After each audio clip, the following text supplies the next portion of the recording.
Hi everyone, నేను మీ Madhu. Welcome back to Dhruthamma's kitchen. ఈరోజు మీకు నేను ఒక హెల్దీ రెసిపీ చేసి చూపిస్తానండి. ఒకసారి మీ పిల్లలకి ట్రై చేసి తినిపించి చూడండి, చాలా ఇష్టంగా తింటారు. ఒక కట్ట పాలకూరని నీట్గా వాష్ చేసుకొని కట్ చేసి పక్కన పెట్టుకోండి. దాన్ని ఒక మిక్సీ జార్లోకి తీసుకొని దాంట్లో ఒక పచ్చిమిర్చి, 2 వెల్లుల్లి రెబ్బలు, కొద్దిగా సాల్ట్, చిటికెడు జీలకర్ర వేసి మెత్తగా గ్రైండ్ చేసుకోండి. దాంట్లో కొద్దిగా వాటర్ యాడ్ చేసుకొని మెత్తగా గ్రైండ్ చేసుకొని పక్కన పెట్టుకోండి.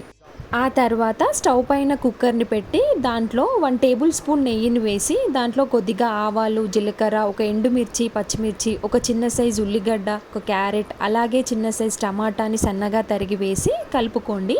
అలాగే దాంట్లో కొద్దిగా అల్లంని వేసి కలుపుకొని కొంచెం ఫ్రై అయ్యాక మనం ప్రిపేర్ చేసుకున్న పాలకూర పేస్ట్ని దాంట్లో వేసి అది ఉడికేంత వరకు, పచ్చివాసన పోయేంత వరకు మరిగించుకోండి. ఒక కప్లో రైస్ ఇంకా పెసరపప్పుని సేమ్ క్వాంటిటీలో తీసుకొని ఒక 1 అవర్ నానబెట్టి పక్కన పెట్టుకోండి.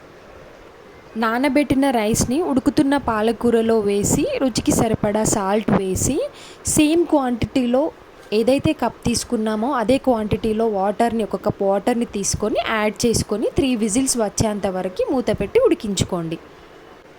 దాన్ని ఒక బౌల్లోకి తీసుకొని సర్వ్ చేసుకోండి. మీ పిల్లలు చాలా ఇష్టంగా తింటారు. నా రెసిపీ కనుక మీకు నచ్చితే ప్లీజ్ నా ఛానల్ని సబ్స్క్రైబ్ చేసుకోండి. Thank you.